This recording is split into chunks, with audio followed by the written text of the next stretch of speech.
Senhoras e senhores, sejam muito bem-vindos ao nosso terceiro episódio da edição especial do Last Mile Podcast, aqui nos estúdios da Zumi Produções, diretamente do evento da Pronet 2025, aqui no Costão do Santinho, em Florianópolis. Sou o Bruno Guimarães, estou aqui com o Matheus Coferri e a gente tem mais um convidado extremamente especial e vai ser o primeiro convidado que a gente vai trazer do setor de software, né, Coferri? Exato. Bem bacana. Temos grandes sinergias, mas vou deixar o Coferri apresentar o nosso convidado de hoje. Obrigado, Bruno, aos nossos ouvintes aí. É um prazer estar aqui. Esse evento magnífico, né, Bruno? Tá fora do comum esse evento aí, diferenciado. Grandes amigos, é bom rever amigos, parceiros de longa data. Nós estamos aqui com, como o Bruno falou, o cara que direciona, né, que comanda uma das maiores ou a maior empresa de software da América Latina. Eles já estão em mais de 25 países, mais de 7 mil contratos. É uma empresa que está há anos no mercado de telecom. É referência aí quando o assunto é ERP, software, soluções para provedores. Tá? A gente está muito feliz de ter você aqui. Eu estou falando dele, o Ivorney, que é co-CEO da IXC Software. Muito obrigado, Ivorney, por aceitar o nosso convite e estar aqui com a gente batendo esse papo, tá? Olá, tudo bem? Olá, pessoal, tudo certo? Obrigado por essa oportunidade. É um prazer estar aqui falando um pouquinho com vocês e contando um pouquinho a minha história, né, a história da IXC. Com certeza, né? Uma história, a gente está ansioso para conhecer, para saber mais. A gente já sabe aí um pouco, mas com certeza assim, é uma história de muito sucesso, muitas batalhas, muitas dificuldades que você vai contar para a gente aqui. E já pegando esse gancho, Ivorney, eu queria que você contasse para a gente como é que começou a IXC, como é que vocês entraram nesse mercado, vocês já eram de telecom, aonde que começou, a gente sabe, né, que foi Santa Catarina, mas como é que vocês caíram aí, né, e montaram essa mega empresa que hoje está aí em toda a América Latina e mais de 25 países. Então conta um pouquinho dessa trajetória para a gente. É uma história bem longa, eu vou resumir, contar os principais fatos, né, porque ela, enfim, começou lá em 2007, 2008. Eu venho de uma família que tem uma indústria, mas eu sempre gostei de tecnologia. Eu gostava do software, de fazer software e acabei testando e desenvolvia. Naquela época, trabalhava com Flash, com tecnologias que nem mais existem. Mas eu fui trabalhando, só que eu tinha muito pouco tempo. Eu era um estudante, trabalhava para a família e eu tinha horário para cumprir. E eu estudava à noite também. Aí o único tempo que eu tinha para desenvolver era no domingo à noite. Eu trabalhava durante o dia, à noite estudava, no sábado de manhã eu também trabalhava, então no domingo à noite é quando eu desenvolvia. A questão é que eu tinha muito pouco tempo para o que eu queria fazer. E aí eu fui criando ferramentas para acelerar o meu trabalho. Fui criando pequenas soluções para diminuir o meu tempo de trabalho. E eu fui fazendo isso, desenvolvendo e criando a ferramenta. Até que chegou um momento que eu tinha uma plataforma que fazia um desenvolvimento muito, muito rápido. Ele lia o banco de dados e criava o código para mim. Isso tornava muito rápido. Hoje tem as plataformas low code. Lá em 2007, 2008 nem tinha esse nome, né? Mas nós fomos talvez os pioneiros aí nesse modelo. Não, e hoje com o Cloud, com o próprio ChatGPT e outras soluções de inteligência artificial, a gente faz isso em segundos, exato, né? Exato. Era outro momento, né? E aí chegou um certo dia que eu chamei o Cleiton, que ele é meu sócio, né? E meu primo também. E eu pedi, me manda aí um banco de dados que eu vou fazer um software. E ele pegou o banco de dados que ele tinha, ele também já trabalhava com programação, já tinha uma empresa. E ele enviou o banco, eu gerei o código, fez toda a parte de cadastros, de listagem, né? Enviei para ele. E aí ele me chamou e disse, não acredito que você fez isso. Vamos criar uma empresa de software. E aí a gente iniciou a IXC Soft. Isso lá em 2019. Só que a empresa era muito focada em indústria e comércio. Não era telecom. E a gente ficou mais alguns anos melhorando o software, fazendo PCP e toda a parte pesada de uma indústria, né, de gestão. E nós tínhamos muita dificuldade de vender. Porque nós tínhamos um software bem estruturado, um software robusto, mas nós estávamos num limbo. Porque a grande indústria ia para os softwares já consolidados. A pequena não estava tão focada ou não tinha recurso para investir. Aí nós estávamos sempre em um limbo. Até que em 2012, 2011, aí o Cleiton, ele já tinha um provedor de internet, ele disse, vamos fazer o software vamos adaptar o software da indústria para a telecom. E aí, em abril de 2012, nós fizemos a autenticação do primeiro cliente de internet. Então, a gente fez essa migração do software da indústria para a telecom, porque o Cleiton tinha um software tinha um provedor de internet. Então foi no próprio provedor do Cleiton. Isso foi o nosso case. Chapecó, Isso lá, já era Chapecó? Era em São Lourenço do Oeste. São Lourenço. Aí, só que aí é o início de de toda a software house, né? Vender para os amigos. Então eu vendi o software para minha família, o meu irmão tinha uma indústria, o Cleiton também tinha o irmão que tinha um provedor de internet. Então as primeiras 10 licenças eram basicamente família e amigos. Só que ajudou muito nós a validar o produto, porque nós estávamos dentro das indústrias, do provedor, e isso ajudou a colher muitos feedbacks e acelerar o desenvolvimento. Show. Que legal, né? Eu vou dizer que eu não fazia ideia dessa história, tá? E é muito bacana porque a gente começa a ver como realmente é aquela coisa, né? A gente escreve certo por linhas tortas, porque começa com uma indústria e não vai, o negócio não anda, e a gente começa a entender quando encaixa, aí o negócio parece que vai embora, né, o Ivorney? Sim. E me conta um pouquinho assim como que foi esse início da XC. Vocês faziam as coisas com capital próprio, vocês pegaram dinheiro no banco, tinha ali um investidor, né? Quando que vocês começaram a entender que aquele negócio era um negócio que poderia, quiçá, chegar no tamanho que está hoje? Não sei se vocês já tinham um planejamento, uma visão de tão longo prazo. Me conta um pouquinho sobre como é que eram essas discussões iniciais lá, tua e do Cleiton, né? Sim, o investimento da empresa era 2 notebooks, o meu e o do Cleiton.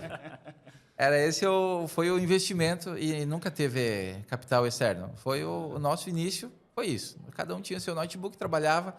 Eu trabalhava na minha casa, ou melhor, na indústria, né, da minha família. Eu tinha uma sala que eu mesclava, né, o tempo. Aí o Cleiton também tinha o trabalho dele e a gente ia conciliando. Só que foi muito importante nós entrarmos na indústria e depois virmos para a telecom.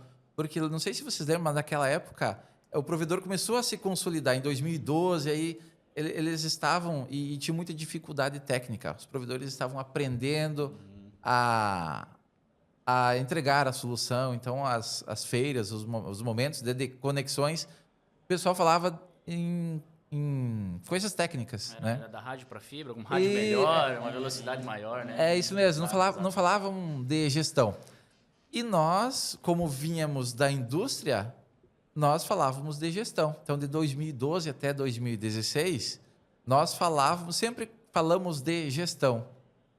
Mas não era o que o mercado esperava naquele momento. Eles queriam resolver problemas técnicos. Era teste de latência, ping, enfim, era isso. Era gráficos no software. É o que está na veia do dono do provedor, né? O cara que começou em campo, o cara que está lá vendo microtik, vendo antena, né? Ele não queria saber de organização, não. Ele quer, vamos entregar mais um cliente, ativar mais um cliente. Era isso, né? É e isso vocês aí. tiveram que evangelizar o mercado sobre gestão, tem que ter um software, tem que ter cadastro, é isso, né? O que ele quer é um Zabbix mais um Grafana, né? Tá tudo certo. Era isso, falava muito disso, né? Era esse tipo de software que os provedores queriam naquela época.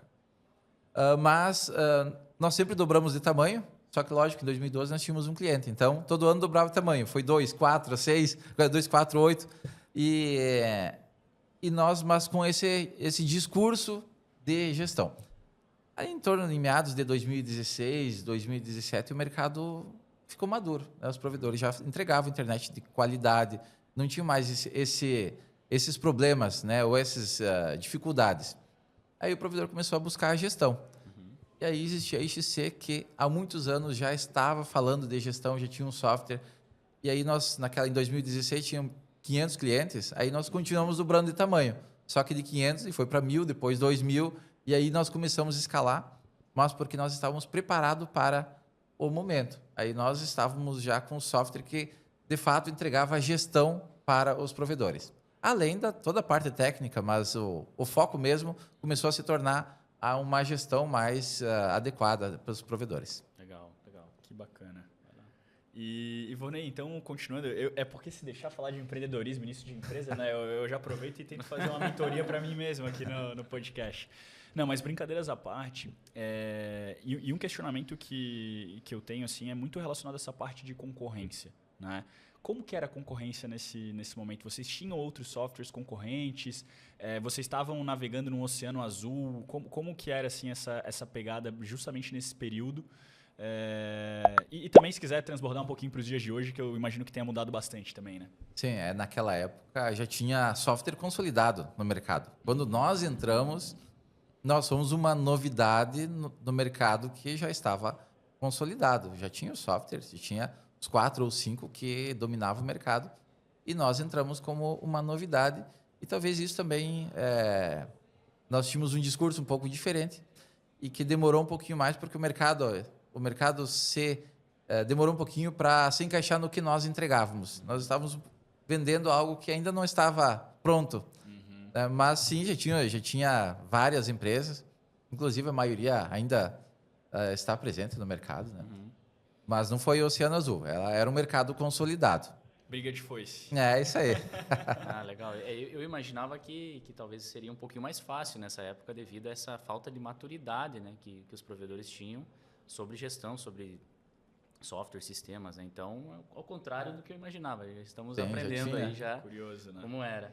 E Ivone, acho que agora entrando um pouco mais na parte de contexto de mercado, né, Coferri, vocês certamente, né, tu mesmo já comentou, a empresa começou em 2009, é isso? Isso. Começou em 2009, depois começou a pegar toda essa troca de rádio para fibra, pegou esse movimento um amadurecimento do mercado como um todo. Mas conta um pouquinho assim, Ivone, a gente também vê que depois da pandemia para cá, o mercado está passando ali por algumas dores, né? Profissionalizou muito, grande competição, B2C talvez um pouquinho saturado, o mercado querendo olhar para o B2B, mas não é todo mundo que sabe fazer o B2B acaba sendo bem diferente, né? Outra cabeça. E eu queria entender, vocês que estão, obviamente, sentados aí de camarote, olhando, né, por detrás dos panos, porque o ERP ele é horizontal na operação do provedor, né? O que vocês estão vendo de desafios que esses provedores estão passando nesse momento? E também onde é que estão as eventuais oportunidades? E como que a XC está olhando para isso, para apoiar o provedor nessa jornada, né? Ao longo dos anos, os provedores eles foram se reinventando. Sempre teve dificuldades, mas o provedor ele foi um camaleão. Ele sempre se adaptou às demandas. E um caso que é fácil de citar é do rádio para fibra. Exato. Teve essa migração, só que os provedores sempre surgiam mais fortes. Então, cada mudança, cada final de ciclo entrava em um novo ciclo mais forte. E eu entendo que nós estamos finalizando um ciclo e iniciando outro. Então, quando ali a pandemia, quem precisava de internet, contratou a internet. Hoje é só rouba-monte. Não tem... existe um número para isso, né, que vai ter, em média, 100 clientes por ano por provedor. Isso é considerando as casas novas no Brasil e versus ou baseado nos provedores que existem hoje. Então, é muito pouco para o crescimento. Por ano é muito pouco. É isso aí. Só que... E a internet se consolidou. É difícil se diferenciar vendendo internet. Sim. Hoje, a internet é de qualidade. Todos os provedores entregam uma qualidade muito boa. Velocidade. E aí fica difícil de você ser diferente neste meio. Só que nós entendemos, nós da XC, que esse ciclo ele está mudando do provedor de internet para o provedor de soluções. Então, nós acreditamos muito que o provedor vai deixar de vender só a internet para vender outras soluções com a internet. E aí muda todo o ticket, muda toda a maneira de fazer cobrança ou até da gestão do provedor. Mas isso abre se torna um oceano azul, porque poucas empresas têm a possibilidade de entrar na casa do morador e estar lá fazendo a instalação. O provedor faz isso. Isso gera uma conexão muito grande com os seus clientes, que de fato abre portas para gerar novos negócios. Agora, o provedor tem que se preparar para isso. Ele tem que olhar para essas oportunidades. Cada região tem suas peculiaridades e ele tem que entender o que, de fato, o seu cliente quer e aproveitar essas oportunidades. Oportunidades tem e nós estamos confiantes que o mercado vai crescer muito, mas não somente com a internet. É um ponto interessante que assim, não vai crescer em base de assinantes, né? Mas vai crescer as demandas, principalmente para vocês. Tudo que o provedor que você falou muito bem, assim, ser o camaleão, vocês também vão ter que replicar isso para as soluções de vocês, né? Vocês vão ter que criar um sistema, um aplicativo, uma solução que mude conforme o provedor muda, né? Eu acho que isso está sendo um desafio até positivo para vocês hoje. Vocês estão criando novas verticais de negócios, soluções. Eu vejo que vocês trabalham e recentemente muito com IA, né? Soluções de IA. Então, o que vocês estão fazendo para ajudar esses provedores, né? De hoje para frente, para que eles consigam se transformar e ainda se manter competitivos? Sim. A nossa solução sempre teve uma API aberta. Então, fazer parcerias desde lá de 2015 tem uma API que qualquer parceiro pode se conectar e aproveitar, né, dos cadastros e fazer agregar novas soluções. Mas a gente se foca muito nisso, em parcerias. Então, inclusive com a WeFeed, né, a gente acaba fazendo parcerias para entregar uma solução de melhor qualidade para os clientes. A gente conecta os softwares, faz validações, tem um grupo de trabalho, né, entre as empresas, e isso acaba proporcionando uma qualidade ainda maior lá para o cliente final. Mas também nós fizemos um trabalho de entender o mercado. A gente olha o que vai acontecer, porque o fato é que nós temos que adaptar o software para o mercado e chegar no momento certo. Então, nós sempre tem que estar alguns anos na frente para de fato, quando o provedor necessitar da solução, nós já estarmos entregando. E uma das soluções que a gente faz agora é soluções de casas inteligentes e também outras soluções de IA que nós estamos trabalhando para proporcionar maior rentabilidade lá para o provedor e entregar mais soluções e fidelizar também o cliente final. Legal, né? Na verdade, é uma transição quase de empresa de software para um ecossistema todo de resolução do que o provedor precisa, né? É isso aí. E eu queria também, aproveitando, uma pergunta para ti. A gente acompanhou o movimento que vocês fizeram uma aquisição na Argentina de uma empresa lá. Vocês estão em mais de 25 países, como eu comentei. Existe algum aprendizado assim que a gente consegue ver de outros países que é possível replicar no Brasil? A gente sabe que o Brasil é muito difundido em conectividade, infraestrutura. A gente dá uma aula, né, muito assim para a América Latina, até para a Europa, de difusão, né, de construção. Mas o que a gente consegue aproveitar? O que vocês, né, que estão aí acima vendo a América Latina, outros países, Europa, enxergam que a gente pode se diferenciar aqui no Brasil? Sim.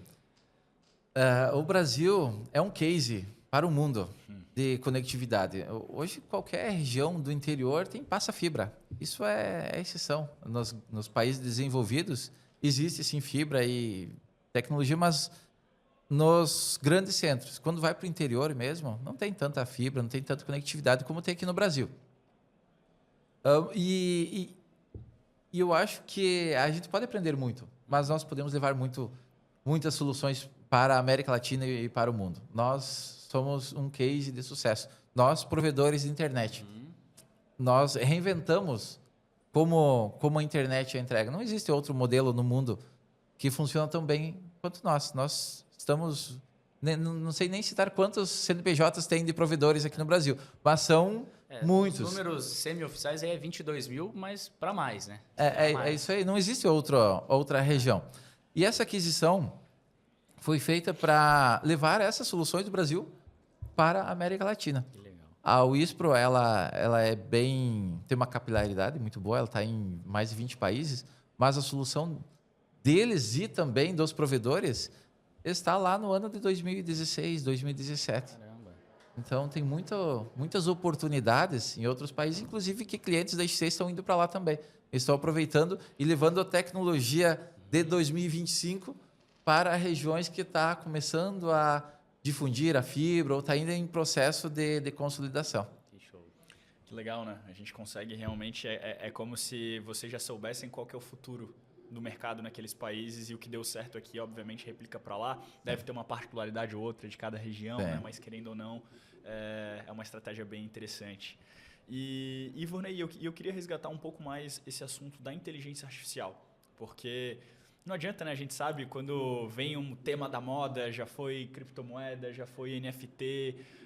Apesar de eu achar que IA não é um modismo, de fato, a gente está falando de uma realidade. Talvez a gente esteja num momento tão importante quanto o descobrimento da energia elétrica, da internet, por aí vai. Mas, primeiro, como que vocês, como uma empresa de software, né, passam também por esse processo de reinvenção? Porque, querendo ou não, todo mundo olha para aqui e fala, meu Deus, eu preciso correr atrás, porque se eu não correr, vai vir uma outra empresa aí com uma inteligência e vai passar, então é natural. Mas, ao mesmo tempo, como que vocês estão fazendo para apoiar os provedores nessa jornada? Porque também a gente vê muitas dúvidas. E aí é legal, né, Ivonei, porque tu trouxe vários exemplos de soluções que podem agregar para o ticket do provedor e trazer mais rentabilidade, aumentar realmente o volume de dinheiro, né, por cliente. Mas a IA também pode trabalhar muito na eficiência da operação, né? E é um mercado que já reduziu bastante custo, mas ainda tem margem aí. Então, me conta um pouquinho sobre essa questão, como que a XC está olhando para o seu produto e também para o provedor, né? A IA não é modismo. Ela veio e vai crescer cada vez mais. A XC já vem há muitos anos olhando para isso. Lá em 2016, 2017, nós já estávamos testando a IA. Só que agora ela proporcionou deu condições para nós aplicarmos de fato nos provedores e ficou acessível para todo mundo. Nós começamos a fazer no nosso atendimento, então nós estamos usando a IA dentro da empresa, mas também o segundo momento é levar para os nossos clientes também. Então hoje já boa parte do atendimento já tem IA, seja só para resolve alguns problemas, né, de suporte, mas ela está ajudando a passar a fazer, transmitir, fugiu a palavra, mas quando o cliente chega, ele tem dúvidas e não sabe para qual setor. Sim. Então a IA ela faz algumas perguntas que entende, faz o direcionamento. Podemos usar um termo técnico. Isso. Filtro, né? Isso. Fugiu essa palavra, mas é isso mesmo. Ele faz o pré-filtro e entende para qual setor passar. Um fato que acontecia muito dentro da empresa é que o nosso cliente queria falar com o setor financeiro e passava de fato para o financeiro. Só que o nosso financeiro não é o suporte financeiro. E aí tinha várias retransmissões aí que tinha que ficar passando de um setor para o outro. Isso perdia muito tempo. Nós gastávamos recursos, mas também o cliente ficava na fila várias vezes. E a IA está ajudando muito nisso. Mas isso é uma parte da eficiência que nós estamos fazendo e que chega para o cliente final também. Mas nós estamos criando soluções que ajudam no processo dentro dos provedores. Um caso é o ACS, que é um sistema que faz a gestão dos roteadores e que tem IA dentro da central dele. Então, não precisa mais o técnico auxiliar o cliente final para resolver o problema do roteador. Simplesmente, o suporte nível 1 descreve o que está acontecendo e a própria IA olha para o roteador e entende quais são os problemas e se resolve sozinho. Então, e isso são os primeiros passos. A IA vai ajudar muito a resolver esses problemas de gestão e de infraestrutura que até então precisava de pessoas altamente qualificadas. E está diminuindo o nível técnico porque a IA ajuda a resolver. Então, provavelmente, nós acreditamos muito, né, que nos próximos meses, anos, aí, o nível 1 ou talvez a IA sozinha resolva todos os problemas técnicos de um provedor de internet. Caramba, olha só. Então, para pensar, né? De um lado, a gente pode estar falando de um provedor que vai estar aumentando o seu RPU, vai estar aumentando o seu ticket médio e ele pode ainda ter espaço para redução de custos. Mas também é uma tecnologia que aquele provedor que não souber aplicar, talvez ele comece a ficar muito para trás em relação às demais. Então, passa a ser também quase uma necessidade de sobrevivência, né? É isso aí. Criando algo, né, um grande dragão aí que o cara vai ter que embarcar junto, né? É verdade. Senão... E vai ajudar. Todas as empresas têm problema com pessoas, porque tem poucas pessoas para trabalhar. E o fato da XC também. Então, a IA vindo a auxiliar proporciona dessas pessoas se qualificarem e ficarem em setores que gera mais valor para a empresa. Então, nós acreditamos muito nisso, e aí dentro da XC está acontecendo. Nós tínhamos muita necessidade de mão de obra, e agora as pessoas que estão chegando na empresa, elas estão subindo de cargo muito mais rápido, porque a IA faz o serviço muito básico. Então, vai ajudar muito. Ajuda legal. O pessoal fala que pode roubar trabalhos, mas pelo contrário, né? Otimiza e cria novas funções que antes não eram possíveis, né? Muito legal. Ivorney, muito legal aí conhecer a tua história, conhecer essa trajetória de maneira reduzida, obviamente, né? Porque eu tenho certeza que aí tem papo para horas e horas, né? Eu queria te perguntar, tem alguma mensagem, algum recado final, algum direcionamento aí para os nossos ouvintes que porventura teriam que conhecer, alguma sugestão sobre a XC? Aí é contigo. Minha mensagem é que os provedores estão de parabéns. Nós somos um case para o mundo de entrega de internet. Eu gostaria de pedir que continuem com essa energia, porque ao longo dos anos, hoje mesmo eu estava vendo fotografias do pessoal subindo em morro com um gerador nas costas. Isso é para poucos, mas é o que de fato faz a diferença para as empresas e que fez nós estarmos aqui. Então, parabenizar todos vocês e também quem quiser conhecer as nossas soluções, nós temos um ecossistema de produtos que vai ajudar a rentabilizar mais ainda a sua empresa. Muito legal. Que bacana. Bom, a gente sem dúvidas vai chamá-los para ir até os nossos estúdios ou eventualmente a gente pode visitar a sede da XC em Chapecó. Estão convidados. Bonita. Falaram que é prédio bonita. Maravilhoso. Então eu mesmo estou muito curioso para ir lá conhecer, né? Como o próprio Ivorney já mencionou, agora nós somos parceiros oficiais e hoje a gente olha para dentro da base do iFeed. A gente já tem mais de 200 provedores, que é 1/3 da nossa base, utilizando a integração XC e o iFeed. Então, só demonstra como, de fato, é uma empresa que tem olhado para aquilo que vai agregar valor diferenciado para o provedor lá na ponta. Então, Ivorney, queria te agradecer pela disponibilidade. Eu sei que nessa correria aí de evento e tudo mais, né? Agenda corrida. Já fazer esse convite para que depois a gente possa fazer uma conversa mais profunda, que a gente tem muita curiosidade, tenho certeza que nossos ouvintes aí também. E agradecer mais uma vez aí todo o pessoal da Pronet, Coferri, por mais um episódio. Mais um aí, né? Em frente. Só aprendizado, só nome grande, só aulas aqui, né? Muito obrigado, Ivorney. Pessoal que está em casa aí, obrigado aos nossos ouvintes. Não se esqueçam de se inscrever no nosso canal, curtir o vídeo, ativar o sininho, que a gente vai sempre trazer grandes nomes aí como o Ivorney de conteúdos para vocês, tá bom? Obrigado, pessoal. Até mais, um abraço. Até mais. Obrigado. Tchau.